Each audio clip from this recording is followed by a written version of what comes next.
Ready to dive into the world of Canserbero. Absolutely. His music is powerful stuff. It still resonates today, years later, across languages even. Exactly, and that's what makes this deep dive so fascinating. We've got these interviews, family, friends, other artists, offering a really intimate look at his life. It's like getting a glimpse behind the music, understanding the man behind those powerful lyrics. Right, so to really get a sense of his impact, we got to start at the beginning. Makes sense. You can't separate the art from the artist, right? Exactly. And for Canserbero, it all begins in Caracas, Venezuela. Tyron Jose González Ramos, that was his real name. Seems like a pretty normal childhood at first, at least from what his sisters describe. A little quiet, maybe even reserved. Kind of surprising, right? Given the intensity of his music later on. Yeah, but even then, that love for music, it was definitely there. That quiet kid just observing everything, soaking it all up. You can hear it later in his lyrics, Those observations, that depth of thought. He was a sponge, totally. Yeah. And a lot of what shaped him musically early on was his brother, Tyron. They were super close, shared that passion for music. It's amazing how those early connections can really spark something, isn't it? Like Tyron introducing him to hip-hop. It's crazy to think that's how it all began. It's like a butterfly effect, right? Mhm. But it wasn't all easy those early years. The interviews hint at a pretty complex relationship with his dad.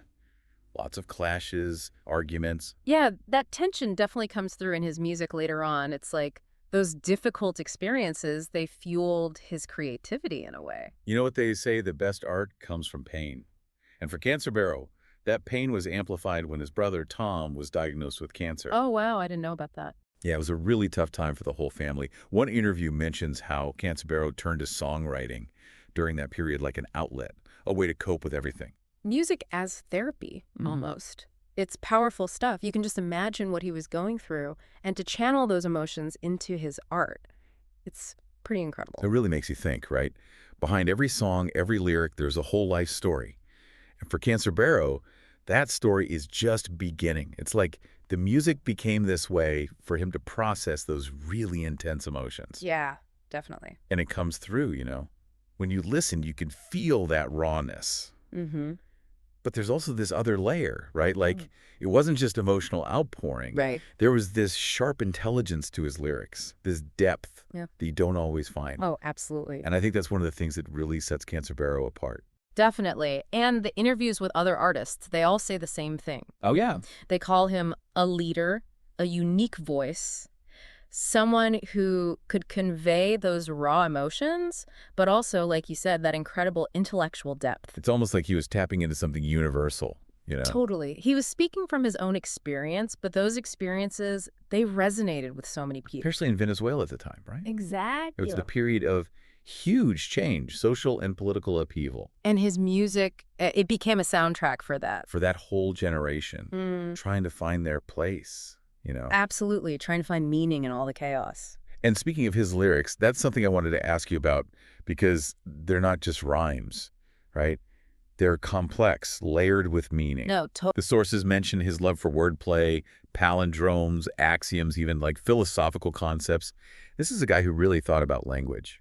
Oh, absolutely. He was fascinated by it. And you can feel that when you listen. Take the line from Es Épico, for example. Invertidos son mis pasos. Caminan hacia atrás, retroceden. It's a palindrome. Reads the same backwards and forwards. Oh, really? But it's also, like, it's not just a gimmick. It speaks to this feeling of being lost, of moving in reverse. Right. And that ability to layer meaning like that, it's part of what makes his work so incredible. It's like he's challenging you, the listener, to keep up, to really think about what he's saying. It's not just music to listen to. It's music to dissect, to unpack, Absolutely. And he was drawing from all these different sources, too. Philosophy, literature, science. I mean, the guy was clearly brilliant. It's kind of mind-blowing when you think about it. This underground hip-hop artist weaving in these complex ideas, these philosophical concepts. It wasn't just about the music. It was about something bigger. And you mentioned underground hip-hop. Can we talk about that for a second? Because for a lot of our listeners, that might bring to mind a certain image. But in Venezuela, it was its own thing. Definitely. It had its own unique flavor, its own significance. So what was the scene like back then? Well, it was more than just a genre, It was a space for counterculture, for social commentary. Right. It was a place for the voices you didn't really hear in mainstream media. So his Absolutely. And Cancerbero, coming from that scene, he used his platform to talk about the things that mattered. social justice, politics, the struggles of everyday people. Exactly. He wasn't afraid to speak truth to power. And that rawness, that honesty, it's a big part of why his music resonated with so many people, right?